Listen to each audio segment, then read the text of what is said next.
So good morning friends, welcome to my channel Edward Wings. And आज जो है हम इंग्लिश न्यूज़पेपर वोकैबुलरी के जो वर्ड्स हैं, 5 इम्पॉर्टेंट वर्ड्स, आज उनको हम डिस्कस करेंगे।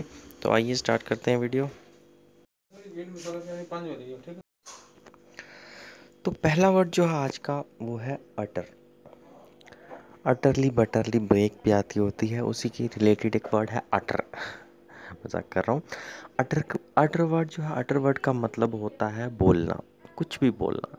फालतू की बकवास करो, काम का बोलो, वटेवर, लेकिन कुछ भी बोलो। और अटर का मतलब होता है बोलना, कुछ कहना, या फिर सिंपल अब कहें तो आवाज़ निकालना भी क्या हो सकता है। लेकिन आवाज़ निकालोगे तो कुछ बोलोगे तो वो तो श्योर है। ठीक है, तो सिनोनिम्स इसके आ जाएंगे बेटा, स्पीक, से, साउंड, वॉइस, ये सारे इसके सिनोनिम्स आ जाएंगे। एक्सप्रेस वगैरह हो गया, ये भी इसके सिनोनिम्स आ जाएंगे। सेंटेंस के तौर पर यूज़ करना तो हम कहेंगे कि she didn't utter even a single word in the meeting. कि एक मीटिंग थी, वहाँ पर एक लड़की गई हुई थी और उसने उस मीटिंग में एक सिंगल वर्ड तक अटर नहीं किया, यानी उसने एक शब्द तक भी इस मीटिंग में नहीं बोला। गई हुई थी, चुपचाप बैठी सुन के मीटिंग में, चुपचाप करके घर आ गई, ना कुछ बोली ना कुछ। नहीं सुनी तो होगी वैसे, लेकिन वो लड़की बिल्कुल मीटिंग में बिल्कुल एक शब्द तक उसने अटर नहीं किया, बस एक शब्द तक नहीं बोला। तो ये था अटर का मतलब। सेकंड जो है वर्ड वो है हमारा, वो है नॉमिनल। नॉमिनल का मतलब होता है नाम का है। सिर्फ हम कहते हैं कि ये बंदा काम का कुछ नहीं है, सिर्फ नाम का ही है। तो वो नाम का चीज़ होगी, या फिर हम कह सकते हैं दूसरे वर्ड में कि बहुत ही मामूली, बहुत ही कम। अगर एक किसी चीज़ को तवज्जो देनी है तो हम कहेंगे कि it has a nominal value. Means कि इसकी बहुत छोटी, बहुत कम इसकी वैल्यू है। और उसके बाद अपने कॉन्स्टिट्यूशन में भी पढ़ा होगा कि प्रेसिडेंट ऑफ इंडिया जो है वो नॉमिनल हेड है हमारी कंट्री का, और प्राइम मिनिस्टर जो है वो एक्चुअल हेड होता है। तो प्रेसिडेंट अगर नॉमिनल हेड, इट मीन्स कि उसकी वैल्यू जो है वो मामूली सी है। अगर कॉन्स्टिट्यूशन ऑफ इंडिया में देखे जाए, रियल वैल्यू जो है वो किसकी होती है हमारे कॉन्स्टिट्यूशन में, वो होती है पीएम की।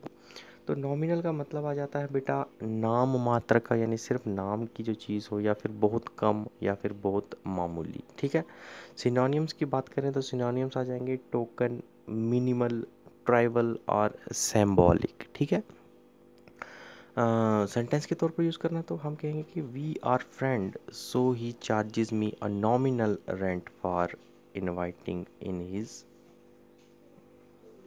His house. सॉरी, इसके नीचे आ गया, दिख नहीं रहा है।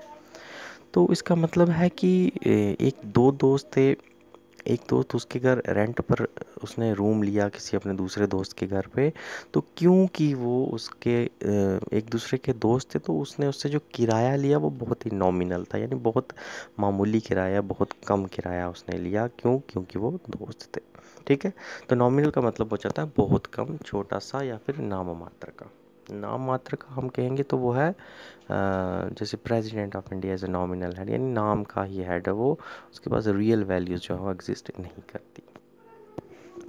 थर्ड वर्ड जो है वो आज का रिब्यूक। रिब्यूक का मतलब होता है गाली देना, फटकार लगाना, डांटना।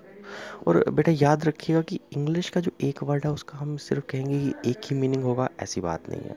इंग्लिश का एक ही सिमिलर वर्ड है, उसके अलग अलग मीन्स हो सकते हैं, यानी अलग अलग सिचुएशंस पर उसका इस्तेमाल अलग अलग बैठ सकता है। जैसे रिब्यूक का मतलब अगर गाली निकालना है तो हर जगह गाली निकालना ही नहीं होता। डांट देना है तो हर जगह डांट देना ही नहीं होता। और दूसरा होता है फटकार लगा देना। फटकार लगा देना कि मीन्स कि आप किसी चीज़ को लेके किसी से अगर आप संतुष्ट नहीं हैं, हैप्पी नहीं है, तो आप उसको कुछ सिखाने के लिए उसको फटकार लगा देते हो, डांट देते हो। ठीक है, या फिर गाली लेना, गाली भी अगर किसी को निकालोगे तो वो थोड़ा अब्यूज़ में आ जाता है। तो एक के बहुत मतलब है।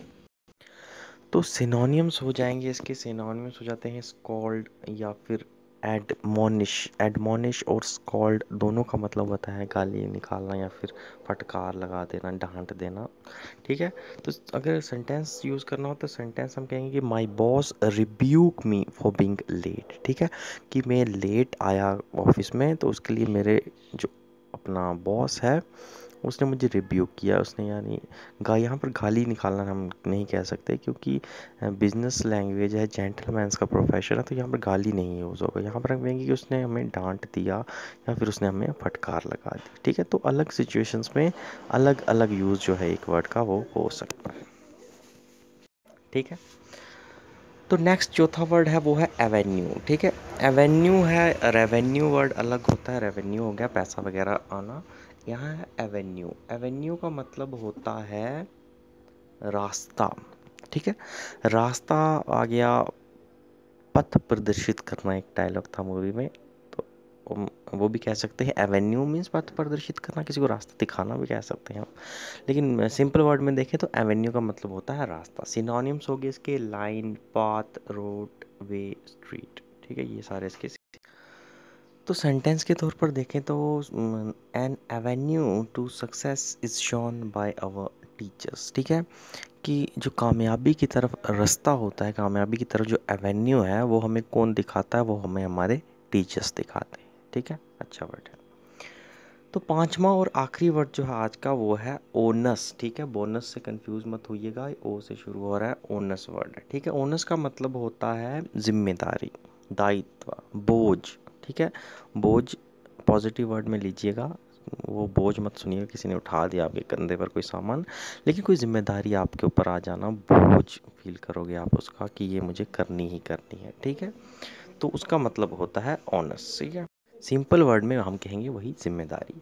सिनोनिम्स आगे इसके responsibility, liability, burden, load, obligation और ड्यूटी, ठीक है, ये सारे इसके सिनोनिम्स आगे। एंटोनिम्स की बात करें तो बिल्कुल उल्टे हो जाएंगे, यानी आज़ादी है, कोई आपकी जिम्मेदारी नहीं है, मज़े करो। जैसे कि एडवांटेज है, हेल्प है, एड है, फ्रीडम है, ठीक है। सेंटेंस के तौर पर यूज़ करना तो हम कहेंगे कि as a teacher it is my honours to make sure that my students learn something new each and every day, ठीक है। एज अ टीचर अगर मैं अपनी भी बात करूँ तो मेरा काम यह है कि रोज़ आपको जो है कुछ ना कुछ नया सिखाते रहना, ये तो मेरी जिम्मेदारी है। इस तरह हर टीचर की एक जिम्मेदारी है, हर टीचर का एक ऑनर्स है, यानी जिम्मेदारी है कि वो अपने स्टूडेंट्स को हर दिन कुछ नया जो है वो सिखाता रहे, तभी जाकर उसको हम एक अच्छा टीचर कहेंगे, ठीक है। तो इसीलिए मैं कहता हूँ कि बने रहिए हमारे साथ और सीखते रहिए, नया नया चीज़, नई नई वर्ड्स जो है हमारे साथ वो रोज़ सीखते रहिए, ताकि आपको आगे आने वाले टाइम में, फ्यूचर में आपको ये सब चीज़ें आपके काम आ सकें, चाहे वो आपका इंग्लिश बोलने की बात हो, चाहे आपको एग्जामिनेशन पॉइंट में काम आए, जैसे भी काम आए आपको वो चीज़ काम आनी चाहिए। तो इतना ही था आज के लिए, बने रहिएगा हमारे चैनल के साथ। अच्छा लगे कंटेंट तो चैनल को सब्सक्राइब कीजिएगा, लाइक कीजिएगा और शेयर भी कीजिएगा दोस्तों के साथ। तो ध्यान रखिएगा अपना। Thank you, have a nice.